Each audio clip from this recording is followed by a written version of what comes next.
आलस क्यों आता है और हम सब आलस को कैसे दूर कर सकते हैं। हेलो दोस्तों, आप सभी का मेरे फ्लाई हाई मोटिवेशनल चैनल पर स्वागत है। यदि दोस्तों आप यह जानना चाहते हैं कि आलस क्यों आता है और आलस को हम कैसे दूर कर सकते हैं, तो आप बिल्कुल सही जगह पर आए हो। तो आप वीडियो को अंत तक ज़रूर देखिएगा।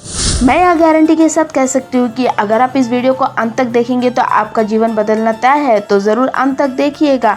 तो चलिए शुरू करते हैं बिना देरी करिए। दोस्तों, किसी ने बड़ी कमाल की बात कही है, आलसी वही है जिसके जीवन में कोई बड़ा लक्ष्य नहीं होता, जो जीवन को जीना नहीं बल्कि काटना चाहता है। दोस्तों, मैं आपको आज एक ऐसी स्टोरी सुनाऊंगी जिसे सुनकर आप ये समझ जाएंगे कि आलस आपके जीवन में आप पर कैसे हावी होती है और कैसे आप इस आलस को दूर कर सकते हैं, इस आलस को बाहर निकाल सकते हैं। तो चलिए कहानी का शुरुआत करते हैं। एक बार एक नौजवान लड़का एक महात्मा के पास आता है और उनसे पूछता है कि मुझे आलस क्यों आता है। फिर वे महात्मा उस लड़के को उत्तर देते हैं कि आलस आने के सिर्फ दो कारण है। पहला कारण यह है कि जीवन में कोई बड़ा लक्ष्य का ना होना, और दूसरा कारण यह है कि हमारा मन और शरीर कैसे काम करता है उसकी समझ ना होना। जिसके जीवन में कोई बड़ा लक्ष्य नहीं होता उसके जीवन में से तो आलस कभी जा ही नहीं सकता, लेकिन जिसके जीवन में कोई लक्ष्य तो है लेकिन उसे अपने शरीर और मन की समझ नहीं है और वह भी आलस की चपेट में आ जाता है। हमारा मन बहुत ही बड़ा कलाकार है और यह हमें मूर्ख बनाने में ज़्यादा समय नहीं लगाता। उदाहरण के तौर से, यदि तुम ध्यान करना चाहते हो तो तुम्हारा मन तुम्हें कभी नहीं रोकेगा ध्यान करने से, या तुम्हें कहेगा कि ध्यान करना ब्रह्म मुहूर्त में ज़्यादा अच्छा होता है। अब ना तो तुम ब्रह्म मुहूर्त में उठ पाओगे और ना ही तुम ध्यान कर पाओगे। तुम्हारा मन तुम्हें धन कमाने से कभी नहीं रोकेगा, पर तुमसे ये कहेगा कि धनी जीवन में सब कुछ थोड़ी ना होता है। और ये मन कभी भी तुम्हारा विरोध नहीं करता बल्कि यह तुम्हें मूर्ख बनाता है। और कमाल की बात यह है कि तुम मूर्ख बनते चले जाते हो। फिर यह लड़का महात्मा से पूछता है, तो क्या महात्मा इसका कोई समाधान नहीं है? फिर महात्मा उत्तर देते हैं कि जी हाँ, इसका समाधान है। जो तुम्हारा मन तुम्हारे साथ करता है तुम्हें भी बिल्कुल वही तुम्हारे मन के साथ करना है। यानी कि तुम्हारा मन जब तुम्हें मूर्ख बनाता है तुम्हें भी अपने मन को मूर्ख ही बनाना है। उदाहरण के तौर से, जब तुम्हारा मन तुमसे कहे कि कुछ देर और सो जाओ उसके बाद काम करूंगा, तो तुम अपने मन से कहना कि मैं कुछ देर क्या, मैं बहुत देर और सोऊंगा लेकिन उससे पहले अपना काम पूरा करूंगा। और उदाहरण के तौर से, यदि तुम्हारा मन तुमसे कहे कि आज स्वादिष्ट भोजन खाऊंगा, तो तुम तुरंत अपने मन से कहो स्वादिष्ट क्यों, अति स्वादिष्ट भोजन खाऊंगा लेकिन उससे पहले 1 घंटा व्यायाम जरूर करूंगा। फिर वह व्यक्ति महात्मा से पूछते हैं कि मैं कब तक अपने मन को मूर्ख बनाऊंगा।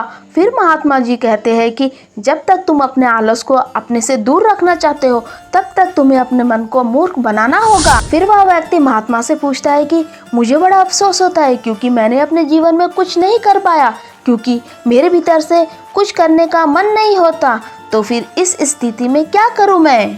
तो इस पर महात्मा बुद्ध कहते हैं कि तुम मन को तो मूर्ख बना सकते हो लेकिन शरीर को मूर्ख नहीं बना सकते हो। तुम्हें अपने शरीर को समझना होगा।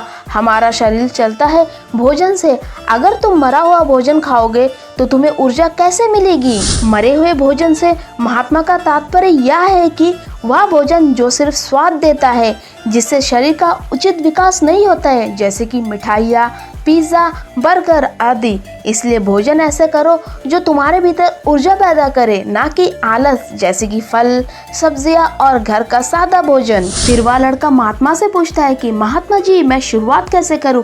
तो महात्मा जी इस पर कहते हैं कि शुरुआत करो एक बड़ा लक्ष्य निर्धारित करके, यानी कि एक बड़ा लक्ष्य बनाओ। तुम्हारा लक्ष्य केवल कहने के लिए बड़ा नहीं होना चाहिए बल्कि उस लक्ष्य के साथ तुम्हारे भावनाएं भी जुड़ी होनी चाहिए। महात्मा जी आगे कहते हैं कि तुम्हारा लक्ष्य इतना बड़ा होना चाहिए कि तुम्हारा लक्ष्य के बारे में जब भी तुम सोचो तो आंख में आंसू आ जाना चाहिए, तो तुम्हें कुछ करने की जरूरत नहीं होगी। फिर तुम्हारा लक्ष्य ही तुमसे सब कुछ करवा देगी। और अगर तुम्हारा लक्ष्य इतना बड़ा नहीं है कि तुम्हारी भावनाओं के साथ जुड़ा हुआ नहीं है, तो फिर अपने लक्ष्य को खोजना ही अपना लक्ष्य बनाओ। जिस प्रकार का लक्ष्य गौतम बुद्ध ने बनाया था, उन्हें पहले अपने लक्ष्य थोड़ी ही पता थी कि वह मिल जाएगी मंजिल। वो तो सिर्फ निकल पड़े थे। आशा थी मन में लेकिन वो भी टूटने लगी थी। लेकिन अंदर से प्यास इतनी गहरी थी कि लक्ष्य को पाकर ही रहे। जब तक तुम्हें यह पता ना चलता है कि तुम्हारा लक्ष्य क्या है, तब तक तुम अपने मन को मूर्ख बनाते रहो जैसे वो तुम्हें मूर्ख बनाता है।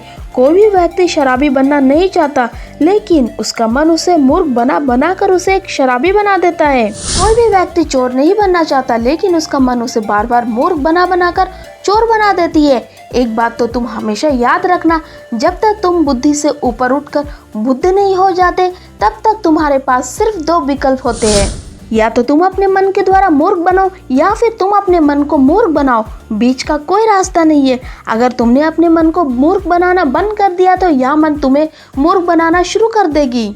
फिर वह नौजवान कहता है कि यह तो बड़ा आसान है अपने मन को मूर्ख बनाना। तो इस पर महात्मा मुस्कुराते हुए कहते हैं कि यह आसान भी तुम्हारे मन को ही लग रहा है। ये मन कब और कैसे चाल चलेगी तुम्हें पता भी नहीं चलेगा, इसलिए तुम्हें अपने मन के प्रति जागरूक रहना पड़ेगा। अपनी जागरूकता को बढ़ाओ या फिर जागरूक व्यक्ति के साथ रहो या फिर अपने खुद के साथ समय बिताओ। अगर तुम आलसी व्यक्ति के साथ रहोगे तो तुम भी आलस ही हो जाओगे, और अगर तुम ऊर्जावान व्यक्ति के साथ रहोगे तो तुम भी ऊर्जावान बनोगे। फिर वह लड़का महात्मा से कहते हैं कि मुझे अपने मन को मूर्ख बनाना अभी और इसी वक्त से ही शुरू कर देना चाहिए। तो इस पर महात्मा कहते हैं जी हाँ, तुमने बिल्कुल सही कहा। सही समय का प्रतीक्षा करना भी मन की एक चाल होती है, इसलिए अभी और इसी वक्त से ही काम पर लग जाओ। तो दोस्तों, अंत में सिर्फ एक सवाल करना चाहूंगी, क्या आप सही समय का इंतजार कर रहे हैं या फिर अभी और इसी वक्त कुछ कर दिखाने की ठान लिए है? कमेंट्स करके ज़रूर बताइएगा। आशा करते हैं कि आपको ये वीडियो बहुत अच्छी लगी है, तो लाइक और शेयर करना ना भूलिएगा और चैनल को सब्सक्राइब ज़रूर करें ताकि आपके सामने ऐसे ही मोटिवेशनल और लाइफ चेंजिंग वीडियो लाते रहे। Thank you.